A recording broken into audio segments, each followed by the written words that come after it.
So yeah, thank you for having me.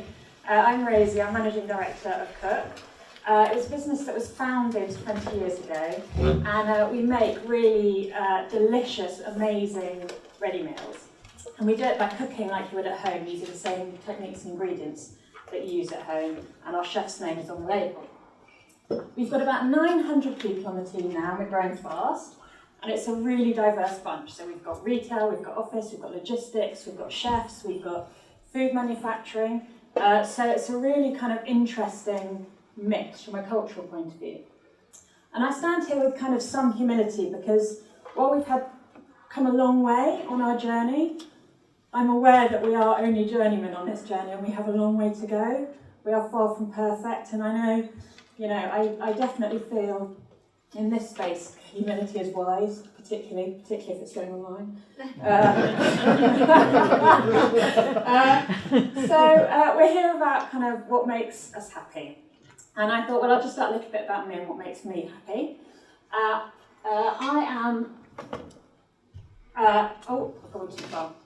The first one is I'm a mum, first and foremost, these are my boys. They make me happy. They make me feel quite a lot of adjectives as well, but we're going to stick with happy for today. And at Cook, we're definitely family first. We are a family business. It was founded by my brother Ed. And back to checking power. If you want to check your power, work with your siblings. And we are family first today, and we encourage everyone at Cook, as far as possible, to be family first. Go home, look after your family. The next picture is a picture of our senior team. And it's a real privilege to work in this team. We've worked together for 5 years, we've built the business. We have fabulous relationships with each other. We went to a conference 2 weeks ago and we didn't go to a hotel, we hired a house because we thought it would be more fun. And we had an absolute riot. And I think kind of relationships from the top and how they filter down has been really key to our culture journey. Curry, just because. And if you haven't had a Cook curry, try it, they're amazing. And then this is a sort of drawing of a bookshelf with lots of, some of you would have read these books, company culture books. There's a Timpson's book, Playing to Win, Start With Why, Drive by Dan Pink. And I think my starting place is a really deep core belief in people and that everyone has intrinsic value, regardless of what they can and can't do for Cook. And that has led me for a deep passion for company culture, which makes me happy. So I'm going to sort of talk a little bit about our Sunday Times Best Companies journey. So feeling strongly about company culture, I wanted to be able to measure it. I wanted to be able to chart our course. It was about 6 years ago we decided with intent we were going to get better at this. And we didn't know where we were. We had about 350 employees. We knew we were going to grow, and we really wanted to attain that culture we'd created.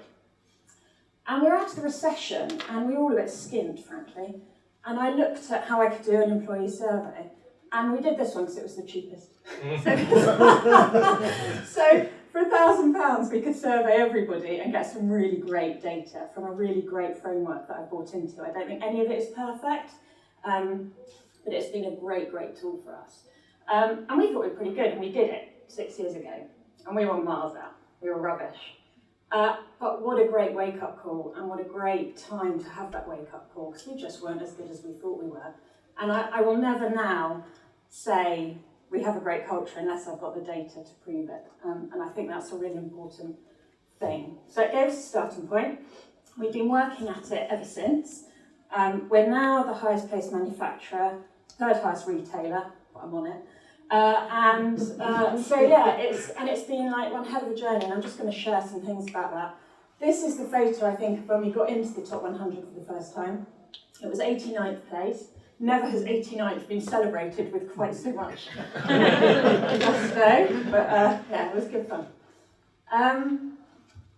I'm preaching to the choir here, so I'm not going to labour on this chart. This is our EBITDA graph. And I think that tells its own story. I think this growth has been driven by people with great relationships working really well together. So back to kind of the beginning of the journey, where it all started, and it started with death. And I killed the HR team. not literally, metaphorically speaking, but I felt that HR had no place in Cook. We didn't have human resources in Cook. We didn't want to treat people as human resources. The language, the transactional way it was being approached was all wrong. And I felt the whole sort of policies, procedures, some of what we were talking about earlier, needed repurposing. We needed to repurpose the team.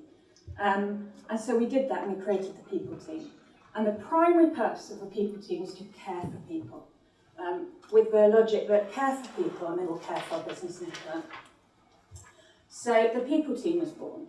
And we started talking to people about how are you going to feel cared for? How can we make you feel cared for? What are your pain points? What are your issues? What are your challenges? And these are just like, we've got about 30 of these, and it would be too boring to talk about them all. So I've just picked out some. So health was a real challenge for some people. So now we have sort of nurses that come in and do regular health checks for people, which has been really inexpensive but added huge value to people. We've done a profit share. We've looked at pay more broadly actually, and I'm really proud we're now paying the living wage, and we're doing a profit share. This year we've been running financial wellbeing workshops in the kitchen, which has been fascinating, because finances for a lot of our team were a real challenge.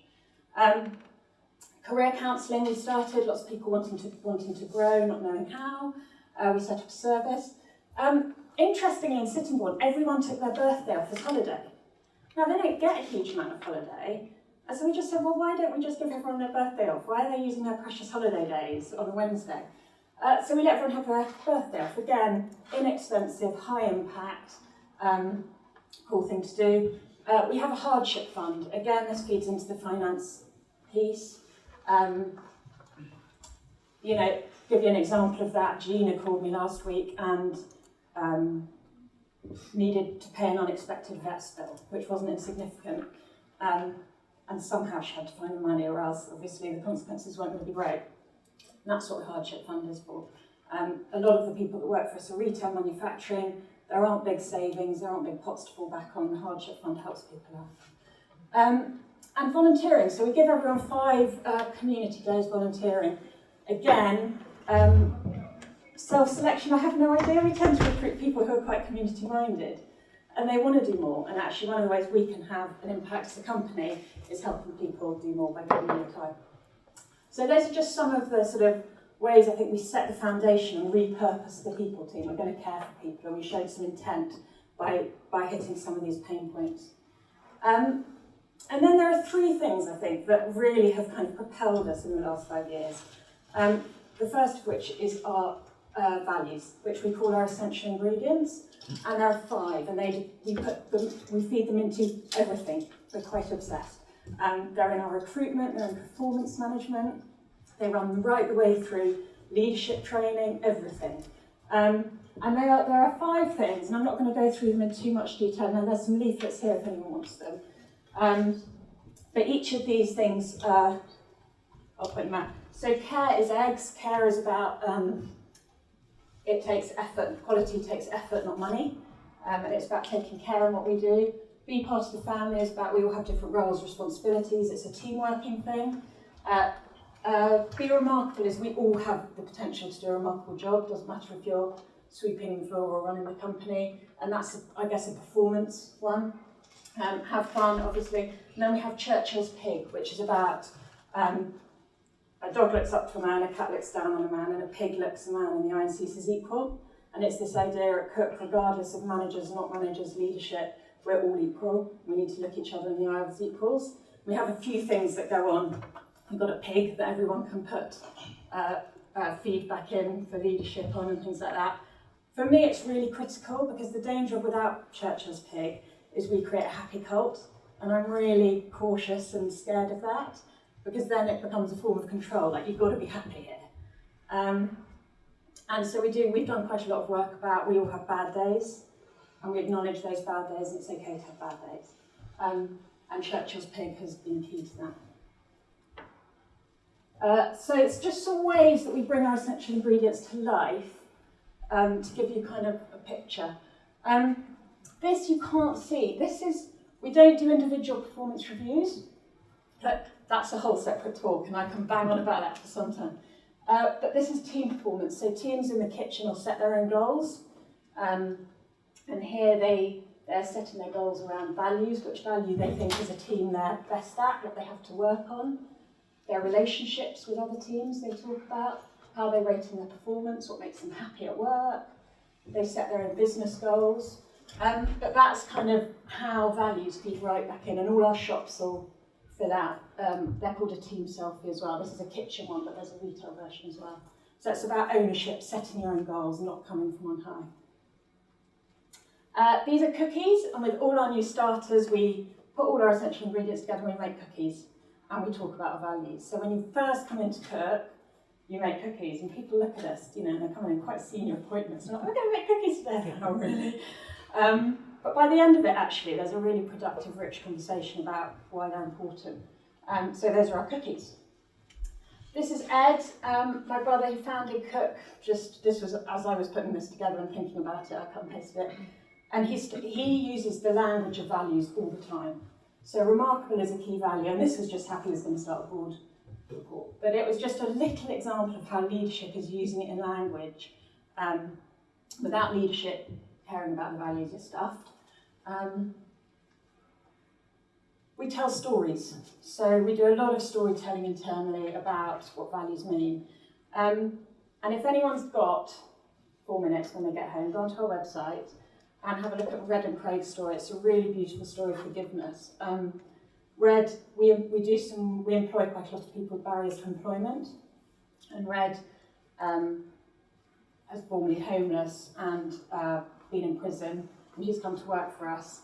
And it turned out he had quite a history with Craig, who works in the kitchen. Sittingbourne isn't a very big place. And then as management, we were left with this challenge of what to do. And that tells the story, and it's a really beautiful story, so do watch it. And this is an example of a values nomination. So I am nominating Damien because I've come out of my comfort zone, and Damien helped me to do this by giving me the opportunity to go into the pie room. He has helped me learn new things from Kaya. Values nominations, we do them across the business as much as we can, quarterly, half-yearly, and we invite everybody to nominate people against the values. And I started this, and everyone was like, you're completely mad, no one will do this. And to be fair, the first few times I did quite a lot of prodding to get it going, and now I have nothing to do with it. And we did this 2 weeks ago in the kitchen. Bearing in mind it's a manufacturing environment, we had 140. And that's 140 connections, it's 140 relationships, it's 140 bits of interaction, and it's an incredibly powerful thing. So it's sort of self-sustaining, but that's just some examples of, I guess, how our values are living and breathing in Cook. And so the question then, to throw back to you, is in what creative ways could you, or do you, bring your company values to life? So that's values, they underpin everything we do. I think the second thing I was just going to talk about was opportunities to grow. So we've got 900 people, we've got a lot of people looking to build careers, we've got a lot of people wanting to grow. And we've approached this kind of in a fairly traditional way. So we have an office academy, a retail academy, and a kitchen academy. So depending on where you are, you kind of get on the academy. And that's really great. But the things that we've done that have been most rewarding have been around personal growth. So we've done a load of values workshops, actually, asking people to explore what their values are and then how they feed into the company values, which has been a really fascinating piece of work and really insightful for people, understanding what drives them. More recently, we've been doing a confidence programme. So we've run across the kitchen and office a confidence programme. It's completely optional, but pretty much everyone does it. And it's really light touch, it's fun. And watching the kind of scales drop off as people realise confidence is a skill and not a gift from God and something they can work on has been really, really extraordinary. And I'm just going to talk about the Dream Academy, because we've got this thing called the Dream Academy, which is super cool. We're all really proud of it at Cook. And it's completely nicked, like all of these ideas from somewhere else. And it's by a book called The Dream Manager by Matthew Kelly. And it's a cleaning firm in the States that realised they had really high staff turnover, and how could they get people to stay. And what the Dream Academy is it asks people what are their hopes and dreams, and then encourages them to sign up to the Dream Academy, which is a 4-month personal coaching programme. It's confidential, it's offline, so no one in Cook. It's between them and the dream manager. And they share what their hopes and dreams for the future are, and then the coach helps them break it down and coaches them into how they might help achieve their hopes and dreams. And it's been an extraordinary thing. We've had over 100 people go through it now, and more people are going through it all the time. We've had someone who wanted a better relationship with her stepson. We've had someone who wanted to sort out her teeth because she couldn't smile in public. We've had someone from the kitchen who'd never taken his family on holiday and was desperate to do it, but it was so far out of his comfort zone trying to organise that. He wanted some help. So that's who the Cook Dream Academy is for. It's for everybody. And I'm just going to just share Darren's story because I think it's a really powerful one. He's given me permission to share this story. Darren, 3-4 years ago, was chopping chicken in our kitchen. And he signed up to the Dream Academy. He was brave enough to be one of the first to go on it, actually. And through this process, he realised that he didn't want to chop chicken. He had kids. And he wanted to work in stock control. So Darren's dream was to work in stock control. But to do that, he needed a qualification. Through the coaching process, he signed up to an evening course. He got a qualification. And the long and short of it is 4 years on, Darren is now working in stock control in the office. And he's also got his first part of his accountancy qualifications. And Darren is the first person in his family to ever have a professional qualification. And he's really inspiring. He took the opportunity, he grabbed it. And I think the Dream Academy just tells the story of, the more opportunities as workplaces that we can provide, the more support and encouragement. It's amazing where people end up. So it's really inspiring for us. And the third thing I think I just want to talk about, the first is shared values, the second is giving people opportunities to grow, the third is big relationships. So we really want big relationships at Cook. We talk about them a lot, we make time for them, we invest in them, we shut the shops for a day, which is pretty unheard of in the retail world, so that we can all get together. We shut the kitchen for a day again, so we can all go on day trips and get together. We train all our leaders in relationships. And I don't know if anyone has come across the Harvard Grant Study, which is the longest running study ever, I think. It started in like the 1930s or something.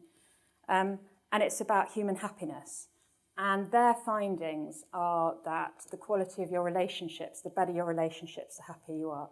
And essentially life is about the quality of your relationships. And we feel that should apply to work as well. And not just to working with each other. I mean, that applies to how we work with suppliers, Simon, and various other people. But we really encourage people to bring their whole selves to work. I abhor this idea that you have to walk through the door and put on a professional face. We're the opposite of that. We're like, come in, tell us about yourself, what's going on, let's work together, let's have a relationship. And a culture, ultimately, I think, is only the sum of all of those individual relationships anyway. So the more you can work on those individual relationships, the healthier the culture is going to be. Okay, and this is just a little, I thought this would be quite fun, just quickly, to do. We'll see how it goes. This is something we use internally. It's a tool to help us with relationships and help our managers with relationships. This is a little model for relationships at work. And it's brilliant. We use it all the time. It works, I promise. So when relationships aren't going well at work, either between people or teams, we look to these three things. Is there unity? Is everyone trying to agree the same thing? Is there a shared goal? Is there a united vision? Are people united in what we're trying to achieve? Is there clarity and accountability? So are we really clear what you're doing? Are you really clear what I'm doing? Are we stepping in each other's toes? Are there grey areas? Are we really clear about all of that? And thirdly, is there appreciation? Am I saying thank you? Am I connecting with you? Do I care about what you're getting up to? And do I appreciate that you might have a different viewpoint to me? That's not necessarily wrong. So those are the three things we use. And whenever something is going wrong, I promise it is because something in our experience, one of these three things is out.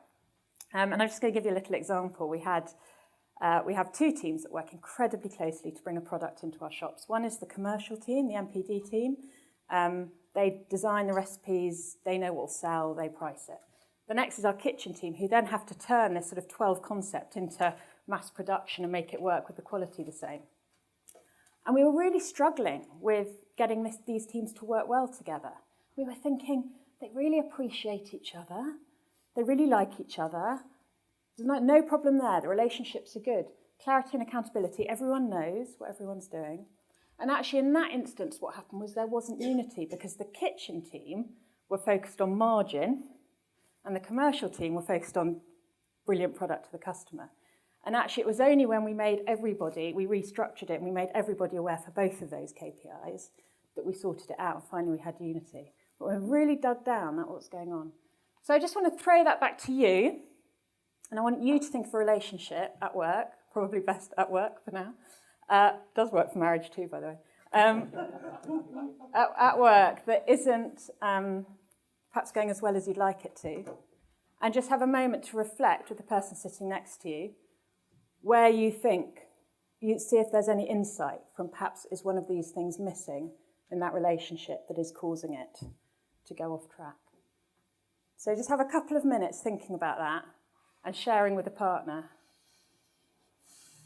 So those are my 3 reflections. I think the foundation is caring for people, and I think for us it's been about shared values, really providing opportunities for growth, not just career but personal, and great big relationships. So that's me.